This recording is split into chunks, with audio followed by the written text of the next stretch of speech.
आप नौकरी भी नहीं दे रहे हैं और जो युवा आंदोलन कर रहे हैं उसको अपने प्रशासन के दम पर आप उसको डराना चाहते हैं। हेमंत सोरेन जी, सत्ता शासन जवानी बराबर नहीं रहती है, ये बदलती रहती है और जब हम लोगों की सरकार आएगी तो चुन चुन करके एक एक चीज का बदला हम लोग लेंगे। जब आपको यही करना था तो 3 साल क्यों आपने यहाँ के युवाओं को जिंदगी को लेने का काम किया? आप 3 मिनट उनकी जिंदगी को जीवन को बढ़ा तो नहीं सकते हैं, लेकिन 3 साल तो छीनने का जरूर आपने काम किया। 3 साल में लाखों युवा जिनकी उम्र सीमा क्रॉस कर गई होगी एग्जाम देने के लिए, मुख्यमंत्री कैसे आंख मिलाएंगे उनसे? मंत्री कैसे आंख मिलाएंगे उनसे? क्या जवाब देंगे उनको? आकर के मुख्यमंत्री को सदन में ये बात बताना चाहिए कि 3 साल के दरमियान जितने लोग ओवर एज हो गए, हम उनके नौकरी के जिम्मेवार हैं, हम उनको नहीं दे पाए। क्या मुख्यमंत्री बोलेंगे कि सारे विधायकों का कत्ल कर दिया जाए और सारे पत्रकारों को उसकी जगह पर बैठा दें? सत्ता पक्ष कह रही है कि अखबार के भरोसे चल रहा है विपक्ष, विपक्ष कहीं जिंदा है तो सिर्फ अखबारों में।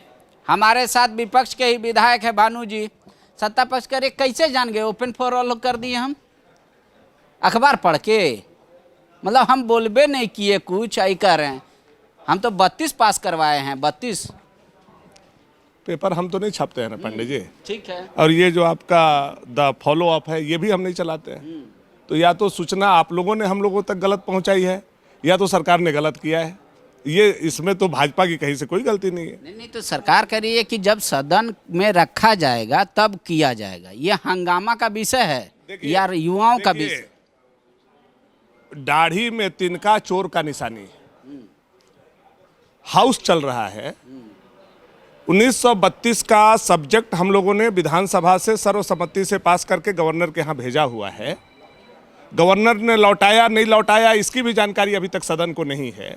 इसी बीच में कैबिनेट में आप ये प्रस्ताव लाते हैं तो क्या आप कैबिनेट को सदन से ऊपर मानते हैं? अगर हम लोग ये बात को पूछ रहे हैं कि सदन में आकर के आप मुख्यमंत्री जवाब दें कि 40% लोगों के लिए आपकी सोच क्या है। ये लड़ाई तो केवल और केवल 40% मूलवासियों के लिए है, झारखंड वासियों के लिए है, यहाँ रहने वाले निवासियों के लिए है, और ये पहले भी था आज भी है। आप नियोजन में क्या बदलाव कर रहे हैं तो आपको बताने में क्या डर लग रहा है? आप क्यों नहीं फाइट कर रहे हैं? आप क्यों नहीं सामने आ रहे हैं? आप क्यों मुंह चुरा रहे हैं? हम वाद विवाद करा ले, प्रश्नकाल ले ले। जो सदन में अभी रखा ही नहीं गया उस पर चर्चा क्यों चाहता है विपक्ष? आप ये बताइए कि सदन से हम लोगों ने 1932 सर्वसम्मति से पास किया था कि नहीं किया था? किया था। गवर्नर ने लौटा दिया जैसा हम लोगों ने सुना है, आप ही लोगों के माध्यम से। हम लोगों ने तो फाइल देखने का अधिकार नहीं है, गवर्नर ने उसको लौटा दिया। अब मुख्यमंत्री जो है कैबिनेट में प्रस्ताव को पास करते हैं, हाउस चल रहा है। हम लोग तो इसी का जवाब केवल मांग रहे हैं ना कि जो आप कैबिनेट में कर रहे हैं उसका जवाब यहाँ दे दीजिए। हम लोग सरकार कह रही है कि हमको बिरयानी खाने का ही शौक है, मजबूरी में अभी रास्ता निकालने के चक्कर में हम भात खा रहे हैं। उसमें लिखा हुआ था 32 में कि जब ये 9वीं अनुसूची में जाएगा, पास हो जाएगा, तब माना जाएगा लागू। उससे पहले कोई रास्ता निकालते हैं ना, बोले कोर्ट खारिज हुआ, तो ये रास्ता निकाले हैं ताकि किसी तरीके से नौकरी मिले युवाओं। 3 साल जो युवा, जो छात्र तैयारी किए होंगे, उनका उम्र जिनका एक्सपायर हो गया होगा इन 3 सालों के दरमियान, 3 दिन में भी एक्सपायर हो सकता है किसी का उम्र, तो आप बताइए क्या मुख्यमंत्री उसकी जिम्मेवारी लेते हैं? जब आपको यही करना था तो 3 साल क्यों आपने यहाँ के युवाओं को जिंदगी को लेने का काम किया? आप 3 मिनट उनकी जिंदगी को जीवन को बढ़ा तो नहीं सकते हैं, लेकिन 3 साल तो छीनने का जरूर आपने काम किया। 3 साल में लाखों युवा जिनकी उम्र सीमा क्रॉस कर गई होगी एग्जाम देने के लिए, मुख्यमंत्री कैसे आंख मिलाएंगे उनसे? मंत्री कैसे आंख मिलाएंगे उनसे? क्या जवाब देंगे उनको? आकर के मुख्यमंत्री को सदन में ये बात बताना चाहिए कि 3 साल के दरमियान जितने लोग ओवर एज हो गए, हम उनके नौकरी के जिम्मेवार हैं, हम उनको नहीं दे पाए। क्या मुख्यमंत्री बोलेंगे? अगर नहीं बोल रहे हैं तो वो 3 साल में जितने लोगों का उम्र पार हुआ है उन सारे लोगों के घर का पाप जो है वो मुख्यमंत्री के ऊपर पड़ेगा। लेकिन वो कह रहे कि हम तो कोरोना में व्यस्त हो गए ना, लोगों का जान बचाना प्राथमिकता था, जीविका तो हम देख लेंगे। वो तो कोरोना में इन्होंने क्या किया है आप लोगों से छुपा हुआ नहीं है। कोरोना में भी लोगों का जान तो लिए ही आप, और अब नौजवानों का भी जान पिछले 3 साल से आप ले रहे हैं। हम तो केवल इतना कर रहे हैं मुख्यमंत्री जी, आप बकस दीजिए यहाँ के नौजवानों को। आपसे नहीं होगा, आपसे कभी नहीं होगा। आप जीवन में झारखंड के युवा को नौकरी नहीं दे पाएंगे, मैं लिख करके दे सकता हूं। आपकी मंशा साफ नहीं है। आप केवल और केवल यहाँ के युवा को छलना जानते हैं, झूठ बोलना जानते हैं, और 1932 के खतियान दिखा करके आप यहाँ के लोगों का वोट ठगने का काम किए। ये अगर ईडी का नोटिस पहले नहीं आता तो आप देखते कि ये अगस्त सितंबर 2024 में ये 1932 का घोषणा करते, क्योंकि इनको फिर से वोट लेना था। लेकिन सत्ता पक्ष का एक तर्क ये है कि हम लोग जनमत संग्रह किए बच्चों से।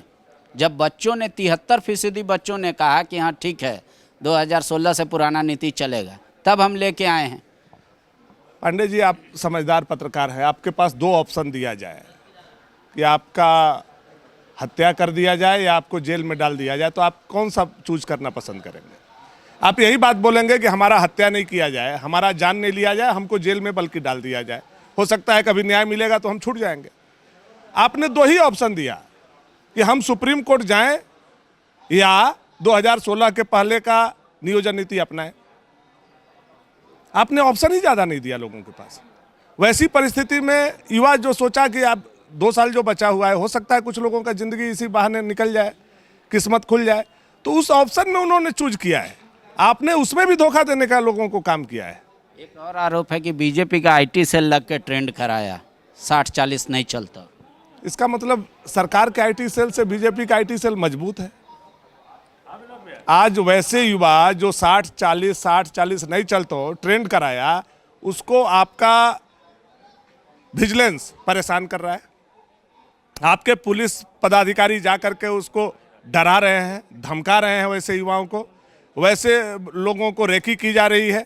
इसका मतलब आप नौकरी भी नहीं दे रहे हैं और जो युवा आंदोलन कर रहे हैं उसको अपने प्रशासन के दम पर आप उसको डराना चाहते हैं। हेमंत सोरेन जी, सत्ता शासन जवानी बराबर नहीं रहती है, ये बदलती रहती है, और जब हम लोगों की सरकार आएगी तो चुन चुन करके एक एक चीज़ का बदला हम लोग लेंगे। ठीक है, एक आखिरी सवाल, जब आप वेतन का बात बोले ना, तो सिपाही जो अभी बहाल हुए हैं कॉन्ट्रैक्ट वाला, वो सब भी बोल रहे थे, कुछ आंगनबाड़ी दुनिया जहान, मतलब वो लोग सब का आशा था कि विधायक जी लोग एक मुश्त से सिर्फ अपना वेतन नहीं बढ़वाएंगे, हम लोग का भी बढ़वाएंगे। लेकिन आप कहे कि सिर्फ विधायक का वेतन बढ़ना चाहिए, सब बोला हाँ बढ़ना चाहिए। बोला इतना एक सहमति कभी नहीं देखे हैं। देखिए, ये आप लोगों का देखने का नज़रिया है। कई विषय सदन में हम लोगों ने क्वेश्चन के माध्यम से लाया, और हर विषय, चाहे अनुबंध कर्मी हो, मनरेगा कर्मी हो, चाहे टीचर हो, पारा टीचर हो, सेविका हो, सहायिका हो, पंचायत स्वयंसेवक हो, सब लोगों के लिए मानदेय बढ़ाने के लिए, वेतन बढ़ाने के लिए हम लोगों ने विषय को रखा है। अब ये चूंकि विधायकों का विषय था, सदन में हम लोगों ने पिछले बजट सेशन में लिख करके दिया था, तो कभी कभी क्या होता है ना कि याद कराना पड़ता है। हमारे अध्यक्ष जी भी भूल जाते हैं, मुख्यमंत्री जी तो भुलक्कड़ ही हैं। इसी बात पे कांग्रेस आपको बधाई दे रही है कि कम से कम भानु जी माने कि महंगाई बढ़ गया है, 40,000 में नहीं चल रहा है घर। आप बताइए ना कि आज 2016 में और 2023 में अंतर हुआ है कि नहीं हुआ है? आपके वेतन में बढ़ोतरी 2 रुपया हुआ होगा कि नहीं हुआ होगा?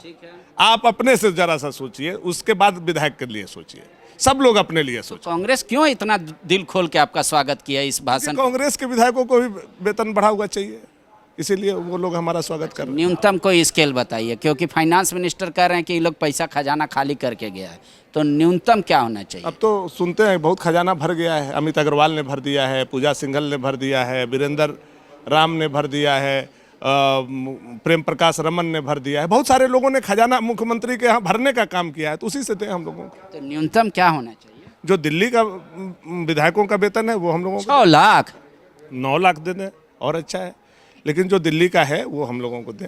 अब पता करे सरकार कि दिल्ली में कितना है। तो दिल्ली में चारे महंगा है, दिल्ली में रहना महंगा है, दिल्ली में स्ट्रीट फूड महंगा है, बोले उससे कम्प्रोमाइज कैसे कीजिएगा? वहाँ का जितना स्टेट का बजट है वाला वहाँ नगर निगम का बजट। पांडे जी एक बात बता रहे हैं, हम जहाँ से आते हैं वहाँ से ये विधानसभा से सबसे एक छोर से हमारे क्षेत्र से लेकर के रांची की दूरी 350 किलोमीटर है, और दिल्ली के किसी भी विधायक का दूरी 30 किलोमीटर से ज़्यादा नहीं है। आप हम लोगों की भी परिस्थिति को, पूरे देश में सबसे बड़ा कंस्टिट्यूंसी हमारा है, एक कॉर्नर से एक कॉर्नर 193 किलोमीटर। आजकल ऑप्शन का है, ये लोग कटोरा भर के विधानसभा है उन लोगों का, 4 गो अपार्टमेंट में घूमता है विधायक बन जाता है, और हम लोग 10-10 प्रखंड में घूमते हैं, 10-10 लाख जनता लोगों के बीच में रहते हैं। ठीक है, ऑप्शन का युग चल रहा है, ऑप्शन देते हैं आपको। एक, विधायक फंड बंद हो जाए और विधायकों का वेतन बढ़ जाए, ठीक है। दूसरा है कि ना विधायक फंड बंद हो और विधायकों का वेतन बढ़े, और तीसरा ऑप्शन है कि विधायक का वेतन नहीं बढ़ेगा। जैसे तय कौन सा? हमारा ये कहना है कि सारे विधायकों का कत्ल कर दिया जाए और सारे पत्रकारों को उसके जगह पर बैठा दिया जाए। शुक्रिया। देख लीजिए, वेतन का मुद्दा है, हालांकि महंगाई है, इसमें कोई दो राय नहीं है। आज इसको स्वीकार किया गया। वेतन के मुद्दे पर सत्ता पक्ष, विपक्ष, निर्दलीय सब विधायकों ने कहा कि हाँ बढ़ना चाहिए, वेतन कम है। सोचिएगा आपको कितना वेतन मिल रहा है और आप कैसे गुजारा करते हैं। शुक्रिया। thefollowup.in. Like, share, and subscribe. www.thefollowup.in